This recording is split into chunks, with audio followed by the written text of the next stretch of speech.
আজকে একটু বেলা হয়ে গেল ব্লগটা শুরু করতে করতে। সকালের অনেক কাজকর্ম সারা হয়েছে, না সেই তুলনায় অবশ্য অনেক কাজকর্ম করি না, তোমরা তো জানো। তবুও যেটুকু করি আর কি, খাওয়া দাওয়া সকালের সমস্তটাই হয়ে গেছে। এখন এসছি ছাদে জামা কাপড় কাচতে। আজকে না একটু মনটা খারাপ, জানো। মানে এই প্রেগনেন্সির শুরু টাইমটাই যে মন খারাপটা হতো, সেটা কোনো কারণ ছাড়া মন খারাপ হতো। যখন তখন কান্না করতে শুরু করে দিতাম, যখন তখন মন খারাপ হতো। আর কান্নাটা যেন বেশিই করতাম, হঠাৎ হঠাৎ করে কান্না করতাম। আর আমার বর বলতো, কী ব্যাপার, তুমি এরকম করছো কেন, কান্না করছো কেন? তুমি এরকম কান্না করলে তো তোমার বেবিটাও কষ্ট পাবে। কিন্তু কি করব, আমি না চাইলেও কান্নাটা চলে আসতো। কিন্তু এখন আজকে আজকে কিন্তু আমার মন খারাপটা অবশ্যই কোনো কারণ রয়েছে, সেটাও তোমাদের বলবো। আর দেখতে পাচ্ছ কিভাবে গাছের পাতাগুলো নড়ছে, প্রচণ্ড হাওয়া দিচ্ছে আর ঠান্ডা ফেলবে বোঝাই যাচ্ছে। এই যাওয়ার ঠান্ডাটাই কিন্তু মারাত্মক লেভেলে ঠান্ডা লেগে যায়, তাই প্রচণ্ড ভয়ে আছি যে এই যাওয়ার ঠান্ডায় না ঠান্ডা লাগে। তবে এই যে শুরু করেছি, ঠান্ডা তো মনে হয় লাগবে। এই যে জামা কাপড় কাচা ধোয়া এই সমস্ত কিছু নিজের হাতেই করছি। প্রায় কিছু মাস হয়ে গেল আমি কিন্তু এই কাচা ধোয়া কিছুই করি না। কিন্তু আজকে করার কারণ হচ্ছে, সকালবেলার দিকটা তো আমার বর খাওয়া দাওয়া করে চলে গেছে। এবার এতগুলো জামা কাপড় যদি আমি এখন ভিজিয়ে রেখে দিই, ও যখন সেই 2টোর সময় কাজ থেকে আসবে, তখন যদি কাচা ধোয়া করে তাহলে ওরও কাজে যেতে দেরি হয়ে যাবে। আর তার সাথে যদি না শোকায়, তো ভাবলাম যে চলো আমি টুকটুক করে শুকনো জামা কাপড়গুলো ওপরে নিয়ে যাই, নিয়ে গিয়ে ওখানেই ভিজিয়ে কাচা ধোয়া করে নিই। আর খুব একটা তো নোংরা জামা কাপড় না যে অনেকটা চেপে কাজ করতে হবে। আর দেখতে পেলে আমি কোন পদ্ধতি অবলম্বন করেছি, যাতে নিচু হয়েও কাচতে না হয়, টুলের মধ্যে বসে বালতির মধ্যে রেখে এইভাবে কাচা ধোয়া করছি। আজকে সকালবেলা যেমন হাওয়া দিচ্ছে, ঠিক তেমনই প্রখর রোদের তাপও দিয়েছে। মানে রোদে দাঁড়ালেই কিন্তু একটা গায়ে প্রচণ্ড তাপ লাগছে। সেই বলে না ফাল্গুন মাসের শেষের দিকে বা চৈত্র মাসের শুরুতে যে রোদের তাপটা লাগে, ঠিক সেম। তবে হ্যাঁ, ফাল্গুন মাস এখনও দেরি আছে, মাঘ মাস তো চলছে, দেরি আছে বলা ভুল। আর হয়তো কয়েকটা দিন মনে হয় বাকি আছে। তবে হ্যাঁ, শীত কিন্তু শেষের দিকে। তবে এই শেষের দিকে ঠান্ডাই কিন্তু লেগে যায়। আমার তো ওটাতেই ভয় আছে যে এই না ঠান্ডা লেগে যায়, এই যে কাচা ধোয়া করছি। কিন্তু কিছু করার নেই, ওর দিকটাও দেখতে হবে। তবে হ্যাঁ, ও আমাকে বলেনি যে তুমি কাচা ধোয়া করে রেখো, আমিই করছি আর কি। ব্লগটা যখন দেখবে তখন আমাকে একটু বকা দেবে, তবে ওই বকাটা নয় আমি খেয়ে নেবো আর কি। জানো তো, কটা দিন ধরেই আমার বরকে বলছিলাম যে এবছর শীতে বিয়ের নিমন্ত্রণ পেলাম না। তো আমার বর বলল যে না, নিমন্ত্রণ পাওনি, ভালোই হয়েছে, তুমি তো যেতেও পারতে না। কিন্তু তোমরা দেখো, যে একটা বিয়ের নিমন্ত্রণ পেয়েছিলামও, সেটা হচ্ছে আমার বান্ধবীর বোনের বিয়ে। সত্যি বলতে ওর বিয়েতে, মানে আমার বান্ধবীর বিয়েতেও আমি যেতে পারিনি, সেই সময় একটা সমস্যায় পড়ে গেছিলাম, তো তার জন্য যাওয়া হয়নি। তো খুব খুব ইচ্ছে ছিল যে ওর বোনের বিয়েটাতে যাব। নিমন্ত্রণটা পাওয়ার পরেও সব বান্ধবীরা মিলে আলোচনা করেছিলাম যে কতগুলো দিন পর আবার সবার সাথে দেখা হবে। প্রায় বছর খানিক পর সবার সাথে আবার দেখা হবে। শুধু ফোনেই কথা হয় আমাদের প্রায় মাঝে মাঝে, কিন্তু সামনাসামনি অনেকগুলো দিন পর আবার দেখা হবে, খুব আনন্দ করছিলাম। কিন্তু সেই আনন্দটা যে আমার নিরানন্দ হয়ে যাবে সেটা ভাবিনি। আমার বর বলল যে না, তোমাকে এই সময় আমি কোনো বিয়ে বাড়ি কোথাও আমি নিয়ে যাব না। তো প্রথম প্রথম একটু মনটা খারাপ লাগছিল যে তুমি আমাকে প্রথমে বলতে পারতে, আমি এতদিন ধরে একটা আনন্দ করেছি যে এই শাড়ি পরবো, এইভাবে সাজবো। তো 2 দিন আগে আমাকে যখন বলল যে না যাওয়া হবে না, তখন মনটা খারাপ লাগছে। আর বিয়ে বাড়িটা আজকেই, জানো তো। আর যেহেতু রাত্রিবেলার বিয়ে তো রাতেই হয়, তো এবার সেই রাত্রিবেলার কারণে আমিও জোর করলাম না, শুধুমাত্র এই বেবির চিন্তা করেই কিন্তু আমরা দুজন মিলে চলো বিয়ে বাড়ি যাবো না এই সিদ্ধান্তটা নিলাম। শুধুমাত্র বেবির চিন্তা করে, যে না যদি কোনো সমস্যা হয়, ভিড় ভাট্টা, লোকজন, আওয়াজ, চেঁচামেচি, এই সমস্ত কিছুর জন্য। তো আর কিছু করার নেই, তো তার জন্য না মনটা খারাপ, জানো তো, সকাল থেকে মনটা খারাপ হয়ে রয়েছে। আর আমার বর তো সকালবেলা কাজ থেকে আসলো, এসে খাওয়া দাওয়া করলো। সকালবেলায় আজকে হচ্ছে ওই মাছ নিয়েছিলাম, মাছ ভাজা দিয়ে সকালে ভাত খাওয়া হয়েছে।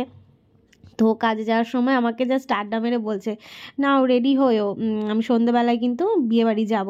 আমি তো জানি ও আমাকে চেক করছে যে আমি কি বলি। তো আমি বললাম, না না পাগল নাকি, এখন এই বছর অন্তত কোথাও আর যাচ্ছি না, চলো পরের বার দেখা যাবে নয়। তো মনটা একটু ওই যে এইদিকে খারাপ হলো যে সবার সাথে দেখা হতো, এটাই। তাছাড়া অবশ্যই বেবির চিন্তা করেই কিন্তু আমি কোথাও যাচ্ছি না। তোমরা জানো যে আমি কোথাও যাই না, কোথাও না, শুধুমাত্র ডাক্তারখানা বা ডাক্তার দেখাতে যাওয়া ছাড়া, রিপোর্ট করানো ছাড়া আমি কোথাও বেরোই না, বাড়িতেই থাকি। তো যাই হোক, সকালের কিছু কাজকর্ম ছিল, বাসনপত্র, সেইগুলো তো মাজা ঘষা করিনি, কারণ ছাদে গিয়ে আগে জামা কাপড়গুলো কাচা ধোয়া করে আসলাম, কারণ ওগুলো শুকানোরও ব্যাপার রয়েছে। তবে যা রোদ উঠেছে না, এই রোদে 1 ঘন্টার মধ্যেই শুকিয়ে যাবে, প্রচণ্ড রোদের তাপ গো, প্রচণ্ড। তো নিচে এসে বাসনগুলো মাজলাম, আর এদিকে ঘর বারান্দা একটু ঝাড় দিয়ে, হাওয়া দিচ্ছে তো তাই হাওয়ার সাথে সাথে ধুলোগুলো তো আসেই। আর স্নান করার আগে আমি একটুখানি ঝাড় দিয়েই নিই আর কি, তো সেটাই করছি আর কি, ঝাড় দিয়ে তারপর যাব হচ্ছে স্নান।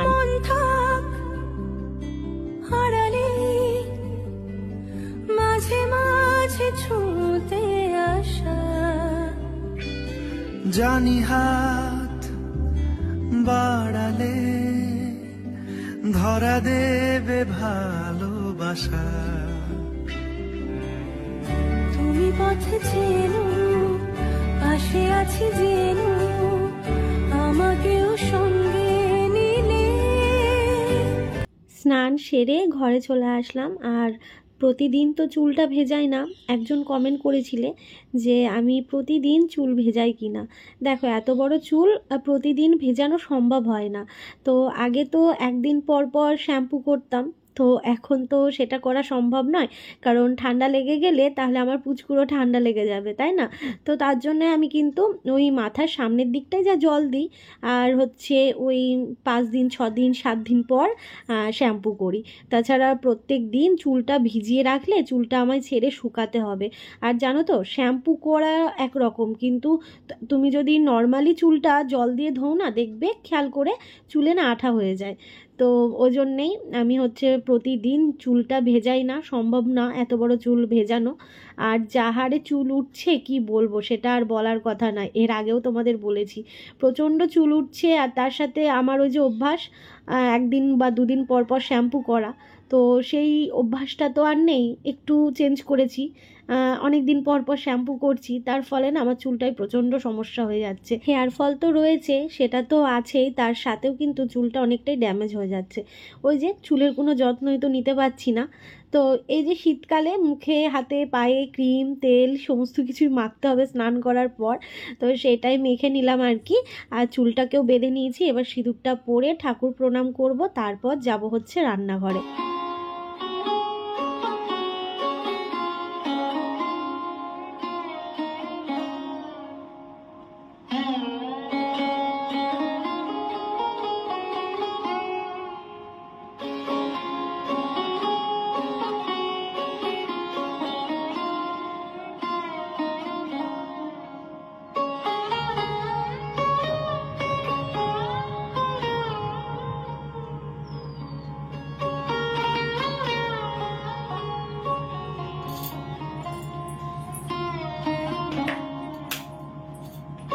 ঠাকুর প্রণাম করে আসলাম হচ্ছে এই অ্যালোভেরা গাছগুলোতে একটুখানি জল দিতে। মানে স্নান করে উঠে আমি একটু জল খাই, তো ওই 2-1 ঢোক জল খেয়ে ভাবলাম গাছগুলোতে একটু জল দিয়ে দিই। এই গাছগুলোতে খুব একটা জল দিতে লাগে না, জানোই তোমরা, মানে খুব একটা লাগে না, বরং গোড়া ভিজা থাকলে বরং গাছের নষ্ট হয়ে যায়। তো দেখো গাছগুলো কত সুন্দরভাবে মানে বেড়ে উঠেছে। তারপর চলে আসলাম সোজা রান্নাঘরে। তবে রান্না এখনও বসাইনি, ভাবলাম আগে একটুখানি গ্লুকন্ডি খেয়ে নিই। প্রতিদিনই এরকমই করি, 2-3 বার করে, 3বারটা খুব একটা কম হচ্ছে, 2বার করে খাওয়ার চেষ্টা করি। তো একজন কমেন্ট করে বলেছিলে, রিয়াঙ্কা এই শীতকালে গ্লুকন্ডিটা খেও না, ঠান্ডা লেগে যাবে, গরমকালে খেতে হয়। তো দেখো, ডাক্তার তো আমাকে এই মাসে যখন ডাক্তার দেখায় তখন আমাকে এই গ্লুকন্ডিটা কিন্তু সাজেস্ট করেছে। তো উনি যদি বুঝতো তাহলে তো আমাকে গরমকালেই লিখতো, তাই না? এখন তো লেখার কোনো মানেই ছিল না, তো নিশ্চয়ই আমার প্রয়োজন, তো তার জন্যই হয়তো দিয়েছে। তো আমার খাওয়া তো মানে প্রত্যেক দিন 4 বার বলেছে, তো আমি 2 বার করে খাই। আর গ্লুকন-ডি একটা শেষ হয়ে গেছে, আর একটা রয়েছে, আবার আনতে হবে, মানে থাকতে থাকতেই আনতে হবে, নাহলে তো এই শীতকালে তো পাওয়াই যায় না। তো এদিকে রান্না বসিয়ে দিয়েছি, মাছের ঝোল ফুটছে, আর এদিকে সবজি কটা কেটে নিয়েছি। অনেক দিন পর নিয়েছি হচ্ছে তেলাপিয়া মাছ। আজকে মাছ নেওয়ার ইচ্ছে ছিল না, কিন্তু কাকা অনেক জোর করলো যে বৌমা আজকে মাছ নাও। তো তার জন্যেই ভাবলাম যে চলো তাহলে তেলাপিয়া মাছটা নিই। আর লোটে মাছও এনেছিল, তো লোটে মাছ আর নিইনি, আর রুই মাছ ছিল, 3 রকম মাছই এনেছিল। তো এদিকে মাছের তরকারিটা হয়ে গেছে, নর্মাল আলু দিয়ে সর্ষে দিয়ে করলাম, একদম সামান্য সর্ষে দিয়েছি, বেশি না, যে পেটের সমস্যা হবে। আমি সমস্ত কিছু দিক দেখে শুনেই কাজ করি, জানো তো, মানে ভয় লাগে, একা থাকি তো, তাই নিজের শরীরের চিন্তাটা অবশ্যই করতে হয়। আর ঠাকুরকে তো সবসময় বলি যেন আমার শরীরটা যেন ঠিক থাকে, আমার খুব ভয় লাগে, অনেকের দেখি অনেক রকম সমস্যার সম্মুখীন হয়, তো ঠাকুরকে বলি যাতে আমি যেন সুস্থ থাকি, সুস্থভাবেই যেন সব কিছু হয়। গরমকাল না পড়তে পড়তেই সজনে ডাঁটা তো পাওয়া যায়, এখন তো সমস্ত সিজনের যে শাক সবজি পাওয়া যায়, তাই না? তো সজনে ডাঁটা খেতে খুব ইচ্ছে হয়েছিল, তাই সেই সজনে ডাঁটাই নিয়েছিলাম। তো সেটাই একটুখানি ওই আলু, উচ্ছে, তারপর কাঁচকলা দিয়ে চচ্চড়ি করলাম। তবে এর মধ্যে উচ্ছে দিয়েছি বলে আমার বর তো বললো যে না, তুমি এর মধ্যে উচ্ছে দিয়েছো কেন, উচ্ছে আর নেবে না, উচ্ছে আমিও বাজার করি না, তুমিও নেবে না বাড়ির ওপর থেকে, কারণ উচ্ছে নাকি খাওয়া বারণ, কেন জানি না, তবে ও বললো। তো এদিকে দেখো রান্নাটা কিন্তু একদম রেডি।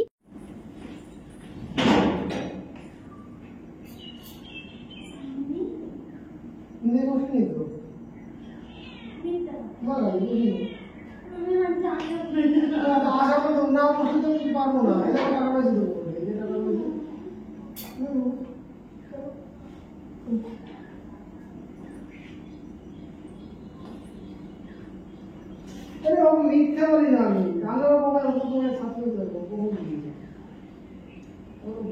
বোঝাও আনসার হচ্ছে তো মাঠে বলছে না,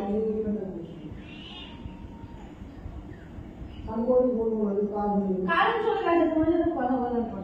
আমি ওই জন্য চলে আসবো, না না, আমি ফোন করলাম তো যে কারেন্ট চলে গেছে, আমি চলে আসবো।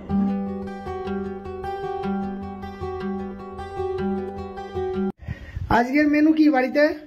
এই তো সজনে ডাঁটার চচ্চড়ি করেছি না, হ্যাঁ এইবার প্রথম খাওয়া হলো, তবে গরম ওয়াও কি লাগছে, তুমি রান্নাগুলো কি করছো গো এখন? বাবা। সেই রান্না আর কি আছে, শুধু সজনে ডাঁটা চচ্চড়ি? না না, এই তো মাছের ঝাল।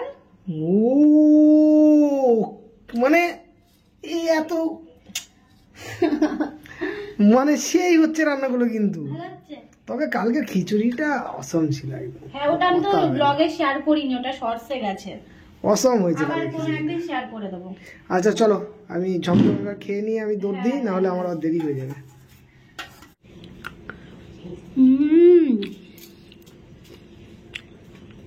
রান্নাটা কিন্তু দারুণ হয়েছে জানো, ভালো হয়ে যাবে তা। চচ্চড়িটা আর আমার ডাটা হলে তো ব্যাস কিছু চাই না। খাওয়া দাওয়া করে জামা কাপড়গুলো ওপর থেকে ও নামিয়ে দিয়ে গেল, কারণ আমি আর উঠিনি, সকালেই যা উঠেছিলাম। তো জামা কাপড়গুলো নামিয়ে ও চলে গেল কাজে, আসবে সেই তোমার 7:30 8টার দিকে। আর এদিকে জামা কাপড়ের মধ্যে 2-1টা ভেজা ছিল, তো সেইগুলোকে ভাবলাম দড়ির মধ্যে মেলে রাখি, আর বাকি যেইগুলো শুকনো সেইগুলোকে ভাঁজ করে নিই, এখান থেকে ভাঁজ করে তারপর ওই ঘরে গিয়ে আমি হচ্ছে আনলায় গুছিয়ে রেখে দেবো। আর আনলাটা তোমরা অনেকেই বলছো যে এই ঘরটায় কেন আনছো না, ওই ঘরেই রেখে দিয়েছো। দেখো অবশ্যই কোনো কিছু করার পেছনে অবশ্যই একটা কারণ থাকে, তাই না? তো এই ঘরটায় আনছি না, অবশ্যই তারও একটা কারণ আছে, তোমরা সেটা পরে জানতে পারবে। তো তার জন্যেই কিন্তু আমরা ওই আনলাটাকে এই ঘরে আনছি না, পরে অবশ্যই তো আনবো, এই ঘরেই আনবো, ও ঘরে রাখবো না। তবে এই ঘরটায় এখন আপাতত আনছি না, ওই ঘরে রয়েছে থাক। তো চলো, এগুলো তো ভাঁজ করা হয়ে গেল, ওই ঘরে গিয়ে আনলার মধ্যে গুছিয়ে রেখে দিই। গায়ে সোয়েটার পরে নিয়েছি, কান মাথা ঢেকে নিয়েছি, প্রচণ্ড ঠান্ডা লাগছে কানের মধ্যে।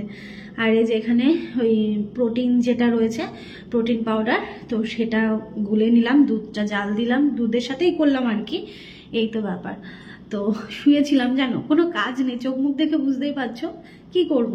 সন্ধ্যেবেলাটা আমার এরকমই হেলে দুলে এরকমই কাটতে থাকে। তো আজকে আবার গোলু সোনাটাও বাড়িতে নেই, একাই রয়েছি বাড়িতে। তো চলো এটা এখন খাবো, আর দেখি আমার বর কখন আসে। রাতে রান্না রয়েছে, আর একা একা রান্নাঘরে রান্না করতে ভালো লাগে না, মানে আমি বাইরে বেরোই না, লাইট টাইট সমস্ত কিছু অফ করে ঘরে দরজা দিয়ে ঘরের মধ্যেই থাকি। তো এই যে এখন বানিয়ে নিলাম হচ্ছে এটা, আর ঘড়িতে কটা বাজে দেখবে, সাদা লাগছে পুরো, 6:30 বাজে এখন। চলো সঙ্গে থাকো, পরে দেখা হচ্ছে, ও আসুক কাজ থেকে তারপরে। কাজ থেকে আসার পথে এই মুদিখানার দু একটা জিনিস বলেছিলাম আনতে, সেইগুলোকে মনে করে নিয়ে এসেছে। তো যা যা লাগে আর কি সংসারে সেইগুলোই রয়েছে। তো চলো আজকের মতো ব্লগটা এখানে এন্ড করছি। ভালো লাগলে অবশ্যই লাইক কমেন্ট শেয়ার করো, পাশে থেকো আমাদের। টাটা।